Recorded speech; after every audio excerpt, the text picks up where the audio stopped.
in the main house, do watch out for uneven floors, rugs, mats, etc. Any obvious trip hazards I'll point out, but just be aware of your footing going around. If a really loud bell rings, it'll be the fire bell. Hopefully not, but if it does, just follow my directions to the exit. If you need to take a seat at any stage in the tour, we do have chairs that are marked with a red ribbon. They're the ones that are safe to sit on. If in doubt, just check with me. Or if you think you'll need a seat in every room, we do have portable stools that you can take round as well. Just ask for those in the house. And then last but not least, of course, we ask you not to touch anything, leaning furniture. The usual just helps keep everything in good condition for us. So, since the sun is still shining, we'll make our way outside and I'll tell you a little bit about the house outside before we go in. We're going to go through this door. Just watch immediately as you go through the door, there are 2 steps. So just watch out for these.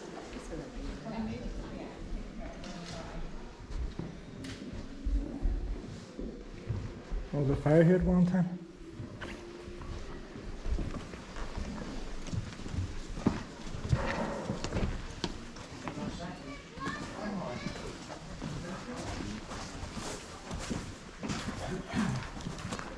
A wee lawnmower cutting the grass. Good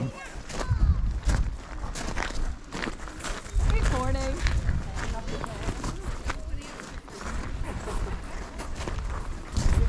He's brilliant, isn't he? It has saved so much work.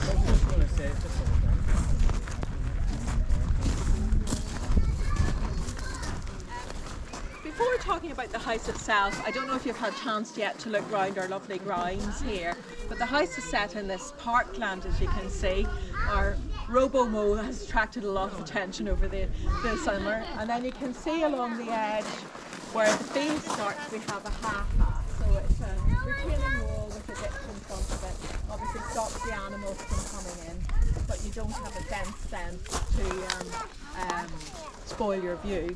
This side of the house we've got the pleasure gardens. You'll find the summer house, this is the sawmill, the ice house, and at the end of the meadow the original Irish yew tree from which all Irish yew are descended. And then this side we've got back to the orchard, wall garden, kitchen gardens. And the little mountain, if you're down here, you can see peeking behind the tree is Benocklin Mountain. Glorious day today, isn't it beautiful? Looking then at the house itself, sadly all the original records were lost long ago. So we don't know who the architect was, and we don't know exactly when building began. But we do know the house was built by the Cole family, and the first to come to Fermanagh was a Captain Sir William Cole, who was a soldier originally from Devon. We're talking about the early 1600s, the time of the plantation of Ulster.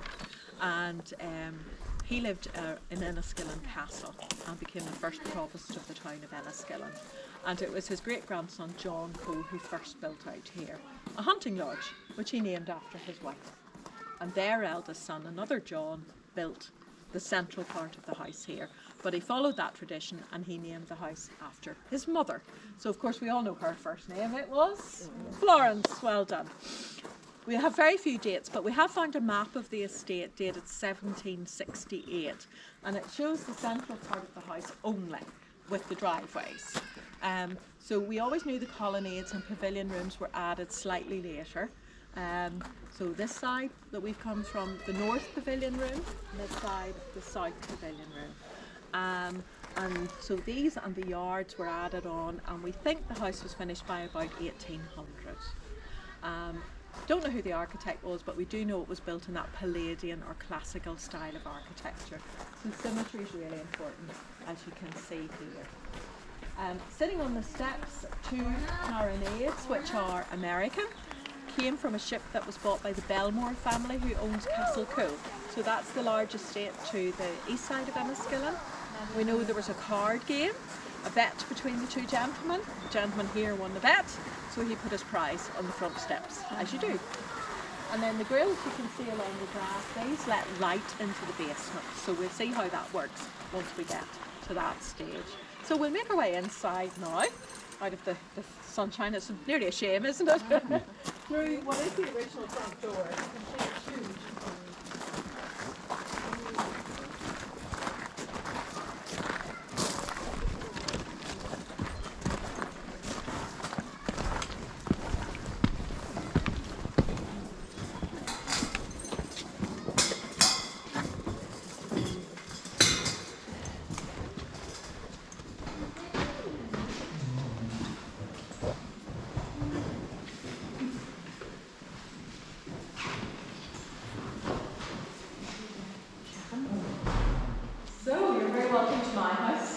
He's loose for today anyway.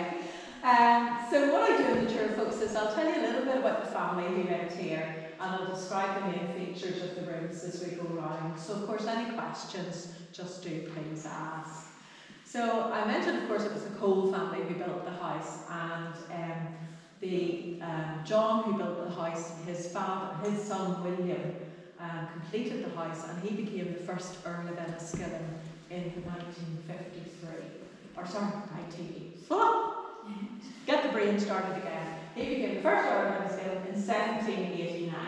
So this then was the family home of the Earls until 1953, when it was gifted to the National Trust. And it was gifted by Michael Cole and his father, the 5th Earl of Enniskillen. And the portrait above the fireplace is the 5th Earl. He was a soldier who fought in Africa and then the First World War, inheriting the title in 1924. This was painted about 4 years later. And you can see he's dressed for Fermanagh weather. Very autumnal scene there behind him. He had 4 children, and it was his family who were the last family really to be brought up here in Florence Court. And I'll tell you a little bit more about them later. The Earl died in 1963, but he continued to live here until that time. The lovely elegant hallway that we're sitting in, you can see in this part there are 4 doors, and you may or may not be surprised to know that only 2 of them work. Oh, you've probably come across this before. So this one works here, and this one in this corner. And the working doors have the brass finger plates. Can you see? The false doors don't. So that was a way of telling them apart. And of course, it's just about symmetry. It's just having the balance here. We've got family busts in the 4 corners, and the gentleman here, with the whiskers and moustache, is William, the 3rd Earl of Enniskillen. Now, as a young man, he was very interested in all the new discoveries that were being made. He's early Victorian. So he brought Austell over to do the first exploration of the Arch Caves. And his particular passion was fossil fish. He had several thousand here in-house in his collection. But sadly, when he grew older, he lost his eyesight, so the British Museum bought his collection and they put it in their new museum, which is now, of course, the Natural History Museum in London.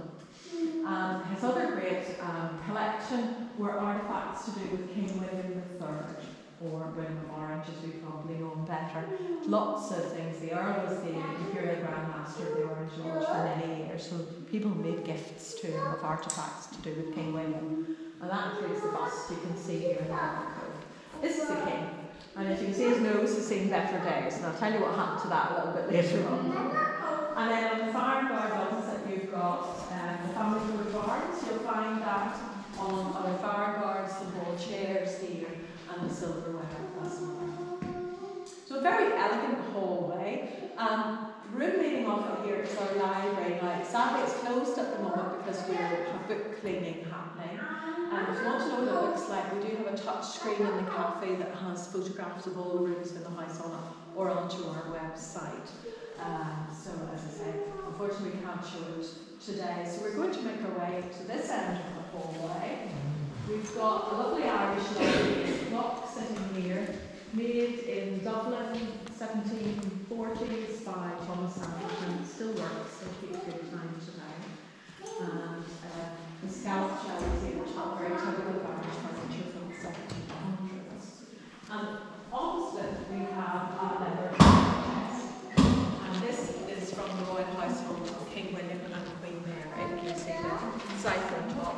And it's the sort of thing that the servants would pack what was called the intimate linens in. So anything that touched the skin. So I leave that to your imagination. That's what it was. So we're going to go into room 3 here, traditionally used in the afternoon by the ladies for afternoon tea. We're going into our drawing room. We'll be back to drawing room.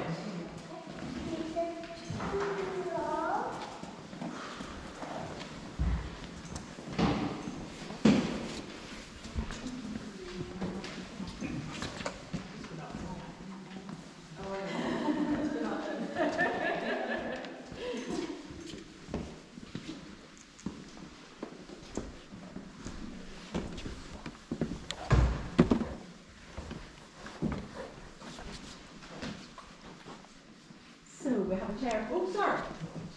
Sorry, apologies. And that'll teach me to count, make sure I've got everybody.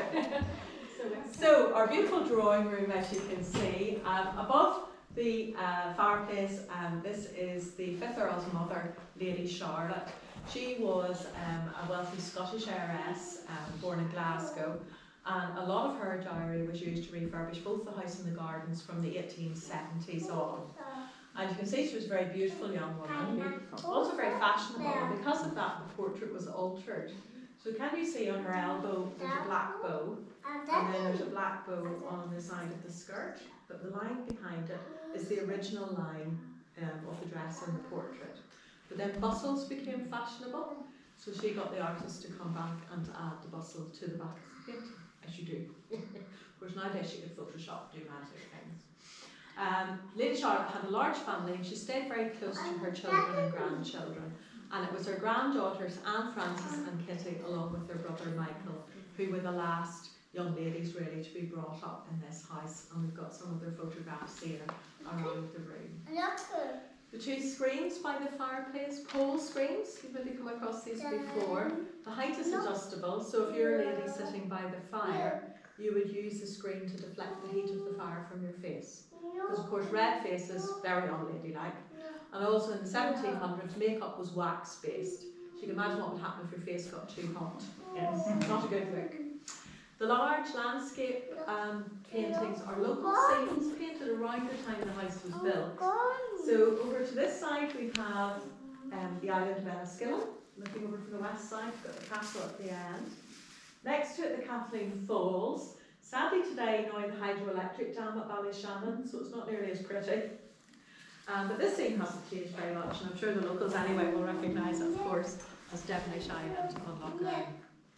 So this is a lovely west-facing room, so we're a bit early yet, but later in the afternoon, filled with sunlight. So you can imagine afternoon tea in here, and then of course after dinner as well, the ladies would withdraw in here, waiting for the gentlemen to polish off their port and cigars in the dining room.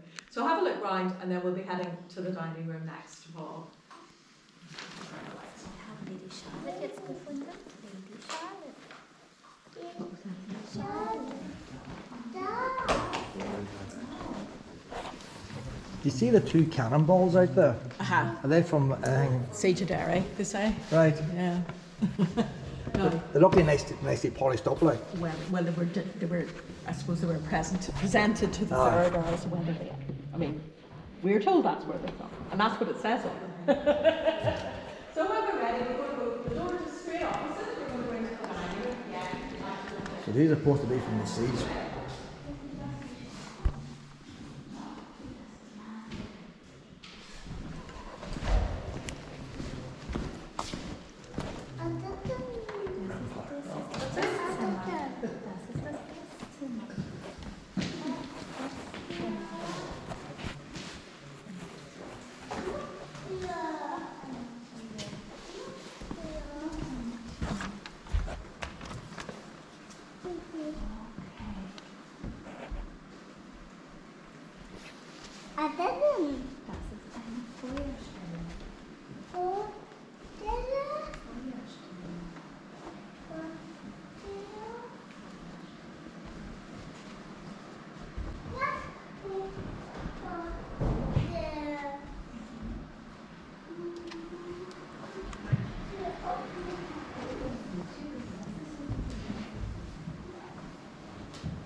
Symmetrical effect again. And I mentioned the house was gifted to the trust in 1953. 2 years later, March 1955, disaster struck and there was a major fire. And a large part of the upper part and front of the house were badly damaged. So the builders, of course, had to assess what had happened. This room actually seemed to be all right until they looked up and they realised there was a problem, and the problem was water that had been used to put out the fire. It was gathered above the ceiling, putting pressure on it, and they were worried that it was going to collapse. So what the builders were able to do was to drill little holes in the ceiling, the water drained away, and the ceiling stayed put. And it is the original, so it was a good save. Sadly, we don't know who the craftsmen were, but we do think the eagle in the middle represents one of the gods, maybe Jupiter. Round him, 4 cherubs blowing, or the 4 winds. And the eagle's holding lightning bolts. Can you see the zigzags coming from the cloud? The hook in the middle to hang the central candle from. So a very elegant room. Adults only, of course. No children would have had their meals in here. Not this door. No, they wouldn't have been allowed down. They would be right on the top of the house in the nursery. You had to be about 14 or 15 before you could come here. But a very elegant room. The meals weren't served in through the door where you come through, but this little blue one, this little jib door, normally there would be a screen in front of it, and that would hide the activity going on behind the meals coming into the dining room. And you can imagine, particularly at night, firelight, candlelight, the silver gleaming, ladies and gentlemen in their evening dress, being a very elegant scene. But we do know there was a problem, and you probably feel it a little bit in here. We have a letter in the archive from a nephew of the 5th Earl, and he writes to his friend and he says, "When I dine in Florence Court, I dress warmly." He said, "But my aunt, the Lady Irene, never looks as if she feels the cold. She always looks very elegant in chiffon." And this is his aunt, the portrait here in the far corner. This is Lady Irene, first wife of the 5th Earl, mother of his 4 children. She does look very elegant in chiffon, doesn't she? Some of the other ancestors, the gentleman above the fireplace is William, the 1st Earl. And next to him, the top portrait, the young man in blue, is his eldest son John, who became 2nd Earl. And John completed a grand tour of Europe when he was about 18 or 19, went off with tutors, companions for a year, and luckily for us brought home lots of paintings and drawings of the places he had visited, and we'll see some of those upstairs. The young man in red at the top here is John's brother Galbraith. And he joined the army, became a general, and was very successful fighting the French in the Peninsular Wars. And if you live in Enniskillen, or you've come in from the Belfast side of Enniskillen, you'll know this man. Because when you drive in, if you look up at the traffic lights, you'll see it through the trees, a tall column with a statue on top. Oh, he's Cole's monument. And this is Cole's monument, and this is General Cole, who stands on top. It's his statue on top. So people of Enniskillen built it because of his success. And the large portrait next to him is Lowry Edgerton Cole, the 4th Earl, Lady Charlotte's husband. He was master of a hunt in England, hence the pink coat, and was a friend of Bertie, Prince of Wales, who became King Edward VII. And we are told they shared similar interests. That's all I brought to tell you. Not to know more, you can do that. Another little royal connection just behind us here on the side table in the little glass box. This is a mustard pot that belonged to William III, William of Orange. So it's got both the Dutch and British coat of arms on it. So, when we're ready, we're going to make our way upstairs. Just take care, the stairs are nice and shallow, but the handrail is low, and it stays low when you get to the top. So just take care when you get to the top. I'll reach at the top.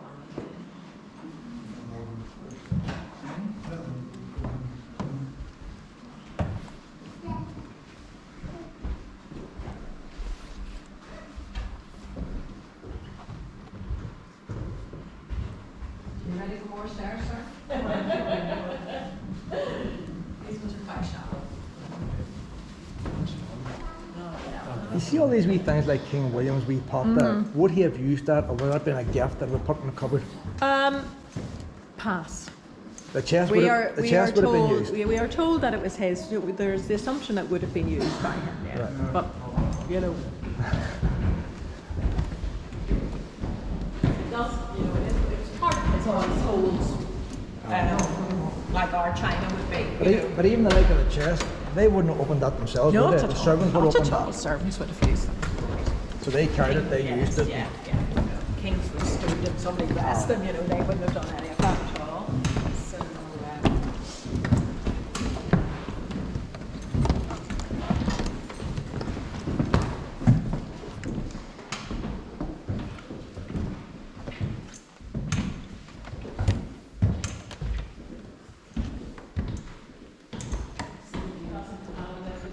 time. But it's lovely, and the way the light sort of comes through the house here. This clock is another Irish one, but it's about 100 years younger than the one downstairs, made in Belfast, but it still works.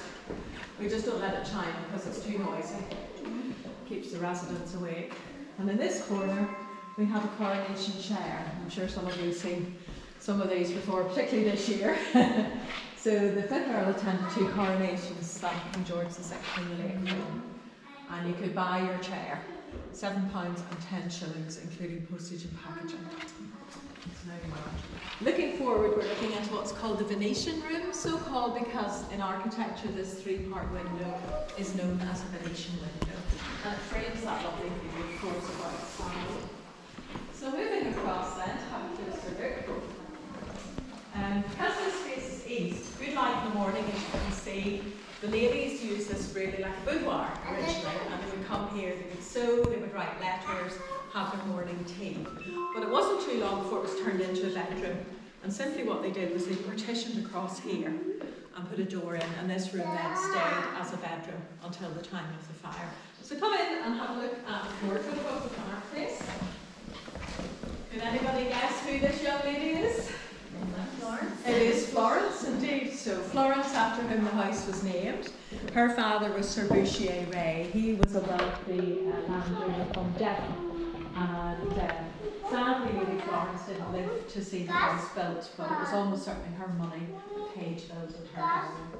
So I think it's very appropriate it bears her name. And then in the china cabinet here, we have part of the Chelsea China dessert set. Came to the house with another lady, Lady Anne, who became the first Countess of Enniskillen. She had inherited this from her aunt, and when she got married, she brought it with her. Now, it didn't have too far to come because Lady Anne's home was Castle Cook. Her brother was the first Lord Belmore. So that's the connection between the 2 houses, the family connection. And the rest of the house is in Castle Cook. When the 5th Earl took over the house, he changed nothing. He liked it the way it was.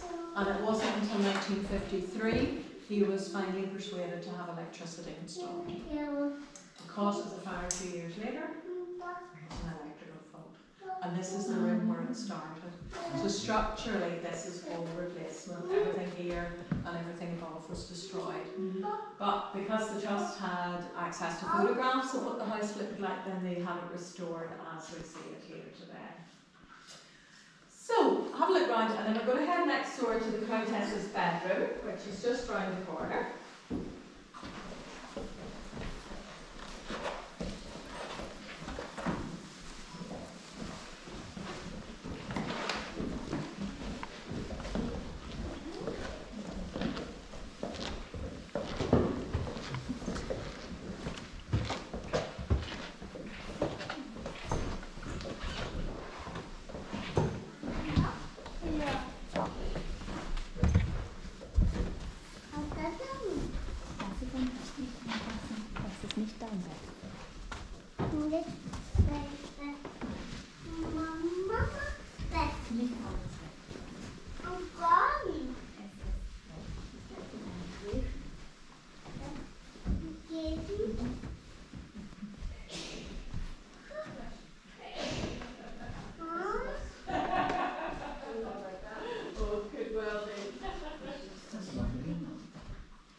On the morning of the fire, it was Lady Mary, the 5th Earl's second wife, who was sleeping in this room, and she woke at about 6 in the morning to see a light shining under the door, went out to investigate, found the fire, got safely downstairs and raised the alarm.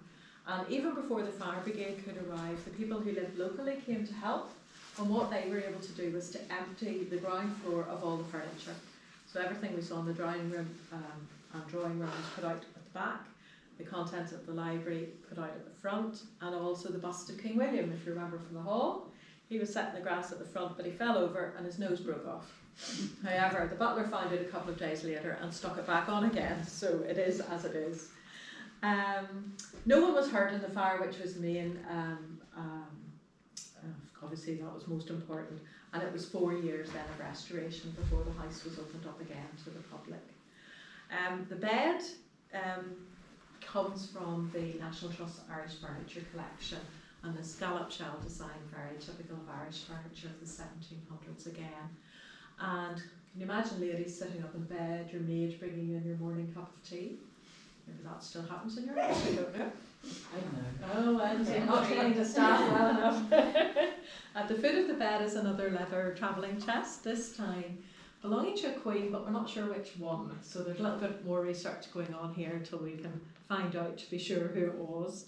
And a little bit more of the Chelsea china on display in the cabinets. And the last countess to use this room was an American called Nancy.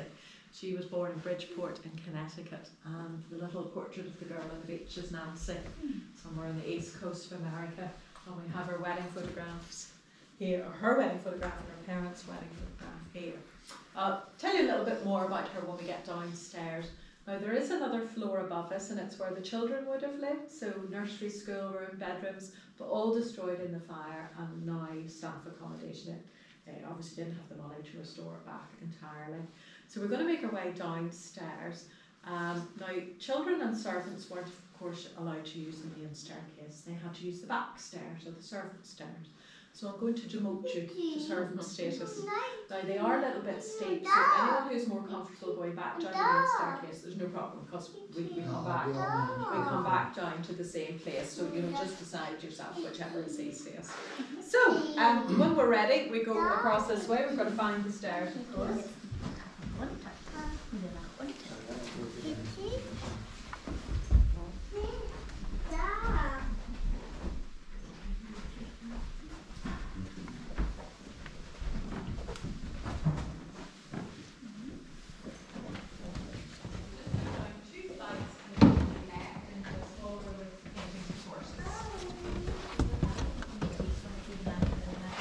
Yes, yes.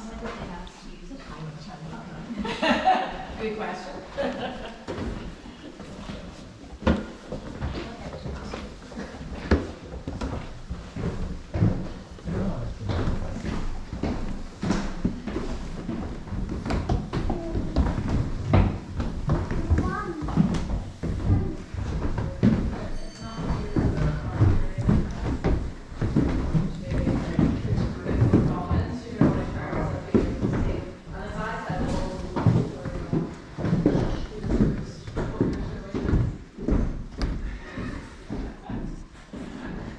Just sit again, Lexi. Oh, goodbye.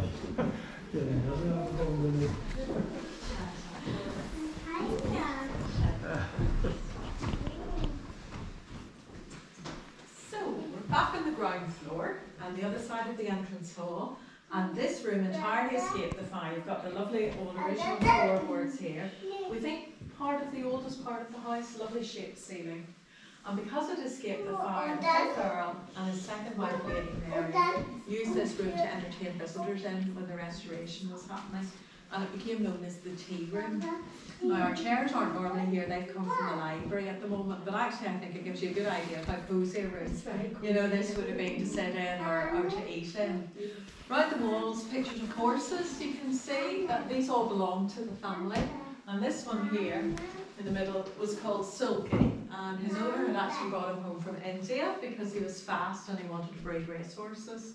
So Sulky had a very long and productive career, and when he died, the owner kept a little piece as a reminder. So if you look in the desk, can you see there's a horse's hoof sitting just to the fireplace side of the desk? It was one of Sulky's hooves, and they turned it into a silver inkwell. Alongside it, you'll also see a paper knife for opening letters. The handle is a fox paw. It's a very common thing to do in those days. So next we're just going to the little room here. So as I have a look, and then just head down the ramp, just watch this little ramp down in. Oh, we do come back through this space again. It's a bit tight with all the furniture at the moment.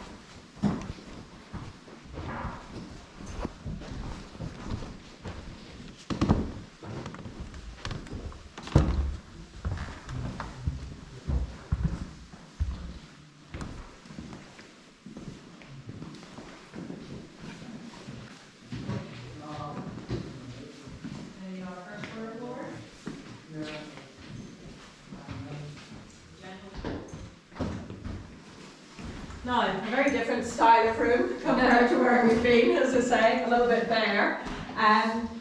Where you're just standing, you see the floors are slightly different colour. This was a staircase, and up these stairs the servants brought the meals from the kitchen to serve into the dining room. So do you remember the blue door in the dining room? This is the other side. So this takes you into the dining room. So this space was known as the servery, because basically they would come, they would plate up the meals and serve them into the dining room. Today around the walls we've got photographs of the last of the Cole family to live here. Sadly, the 5th Earl's son Michael died before him, so it was his nephew David who became 6th Earl in 1963, and David's home had been in Kenya in Africa. He had been a soldier in the Second World War in the Irish Guards, we've got his photograph here, and then had gone back out to Africa to farm. When he inherited the title, he then came to live here with his second wife, our American lady Nancy, and we've got her photographs here. And Nancy's certificates here. You can see she was very well educated. She was actually working as a vice consul in Nairobi when she met her husband. They lived here for about 10 years and then they moved. And when they moved, they packed up the contents of the house and took them away with them. Because only the house was gifted to the trust, not the furnishings. So things were borrowed and bought. For a while, the house was a bit empty, but to cut a very long story short, by 2003, most of the furnishings had returned as we see it today. We still have an Earl of Enniskillen. The colour picture here is Andrew, the 7th Earl, who's David's son from his first marriage. He has mainly lived in Africa, spent his summer holidays here as a boy, but obviously from an early age knew that the house would never be his, so he's probably quite glad actually. And although there are no Coles who live here, of course there are lots of other families who have an association with the house and the estate because they worked here. And out the window you're looking into the laundry yard, so I don't know if you've visited out here. So you'll find a big room for washing clothes, an even bigger indoor drying room, because it does occasionally rain in Fermanagh. And then the little windows in the first floor were the servants' bedrooms. So this side of the house was mainly for the female servants, so it was known as the maid's way. And the other side of the stable yard for the male servants was mainly known as the men's way. And of course they weren't supposed to. They know they did. So we're going to make our way down to the basement next. Now these are stone steps, they are quite uneven. There's a door halfway down and the banister doesn't stretch across the door. So just be careful at the turn in the stairs as you go down. So whenever you're ready, we go back this way. No, I'm full time, tell them. And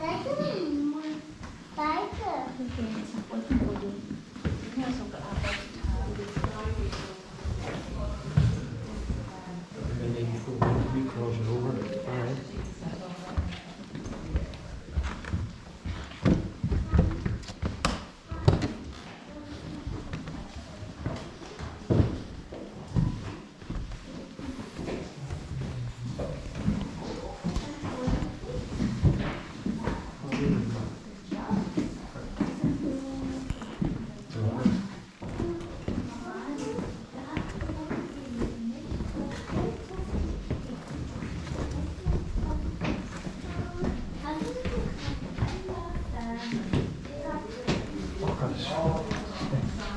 That's what you meant. That's the people that must have run this on. How's it going?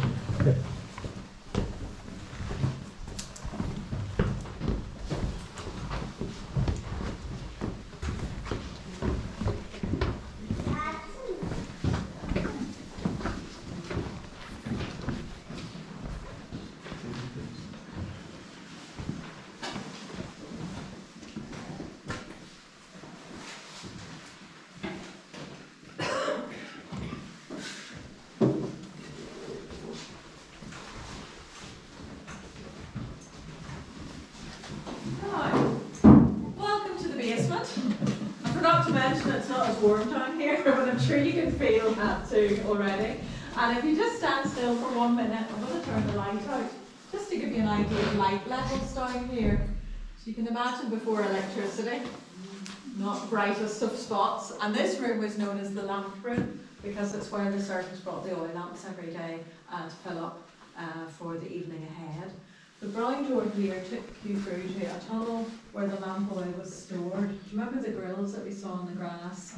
So they're letting light into the basement. There's also a little service tunnel out here. So some of the grills lifted up so they could drop supplies down in to the front of the house that way. And this little room was the butler's pantry. Traditionally the maids would wash up the good china here, polish the silver, and it was also used as the boot room here for polishing boots and shoes. So we do come back through here again, but we're going to make our way now down to the kitchen, which is just straight ahead of you.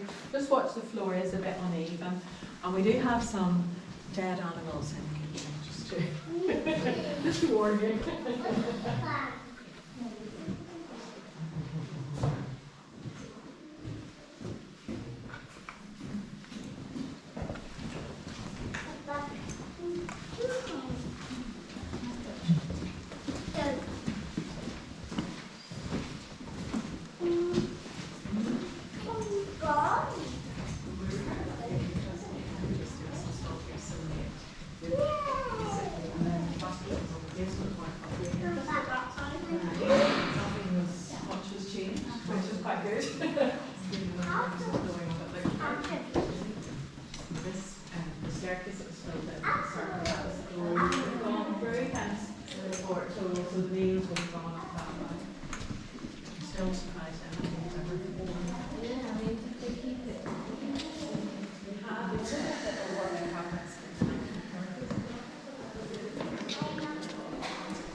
Until then, all the water came up from the well in the gardens, and this into the larder or pantry.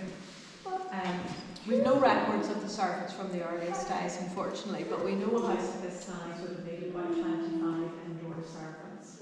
So in terms of feeding them, where did the food come from? Well, not from the supermarket.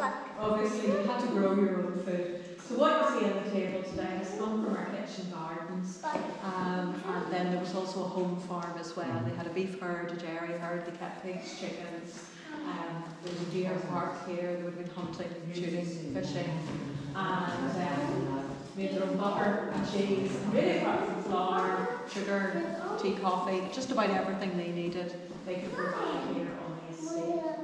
In the 20th century, of course, the estate became much smaller, many fewer servants, and the last cook to work here was also the housekeeper, and her name was Miss Minnie Crawford, and this is her photograph here.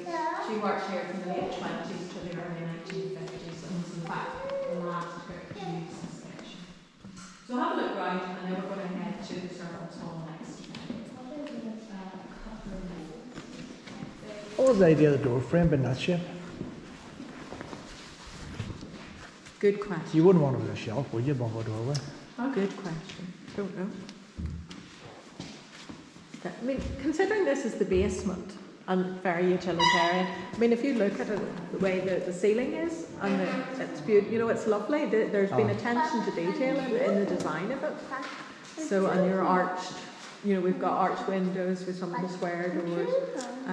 You know, we just don't know because we've no records. We've no. If you go to Castlecool, they can tell you down to the penny how much the house and the furniture cost and who did it. But we have nothing like that at all. So when you're ready, head back towards the lamp room, and at the foot of the stairs, go left. You'll find a big room with table and chairs.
So I'm sure if you're a fan of Downton Abbey or similar programmes, you can imagine the servants around the table having their meals, any free time they had spent in here.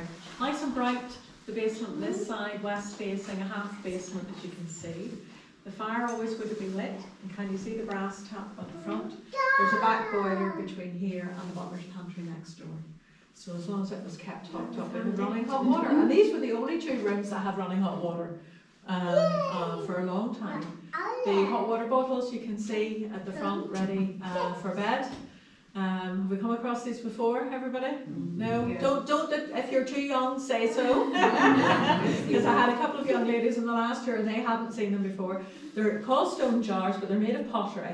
And the lid obviously on top unscrews, and you would have poured the hot water, screwed the lid, and then wrapped them with a cloth and put them in bed. And they would have kept your feet warm. But quite heavy, and you wouldn't want to drop one on your toe, I don't think. The photograph on the dresser, this young man was called Herbert Moisley, and he was the last butler to work here. He was actually born in Hull, but he joined the army as a young man and became the 5th Earl's Batman.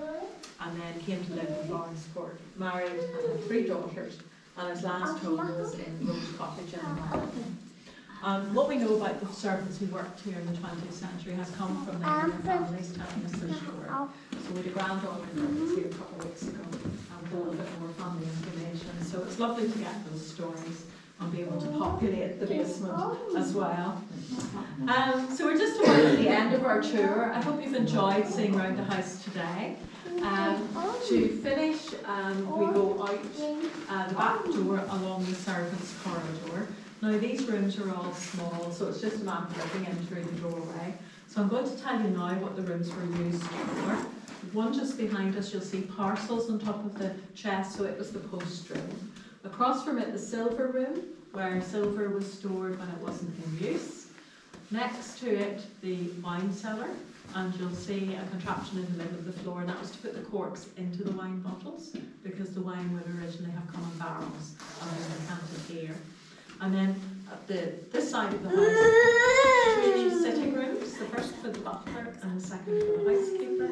And at the front, 2 storerooms, the first for the good china, and the second was the maid's room, where all the cleaning materials were kept. So I know that sounds like a lot. If you're not sure, just please ask. I'll be down at the back door, and again, just watch the floors a bit uneven as we go down. So, are you coming with me to see the cat who lives downstairs? Did you know we got a cat who lives there? It's a very special cat. Not everybody has a cat.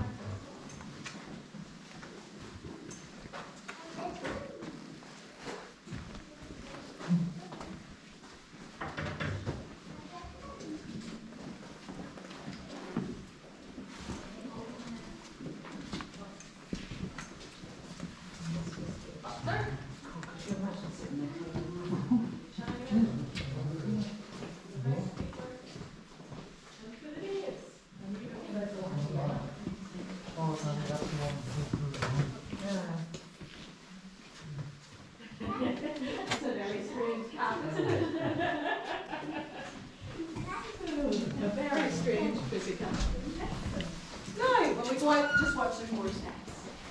And enjoy the rest of your day. Love it all. You're very welcome. Bye bye. Thank you very much. You're very welcome. Just watch with more steps, I'm afraid, when we go out here. And there's no handrail, just at these ones. So these were the housekeeper and the sitting room and the butlers, because they would have both had cottages to live on. So these were just for the daytime. And the meal servants would have slept up here, but the stables you can see out here. Right, thank you. Okay. Thank you very much. More steps, I'm afraid, just for going. Glad you enjoyed it. You see the staff that had their own cottages. Bearing in mind there's no supermarkets, did they get the fruit from the garden here? Yes. So that was taken their Because waste. Herbert Moisley, it was actually his daughter, told us they got a basket of fruit and vegetables every week from the garden, and they got their milk every day from the dairy here. Yeah. Thank you very much. Not at all, you're very welcome.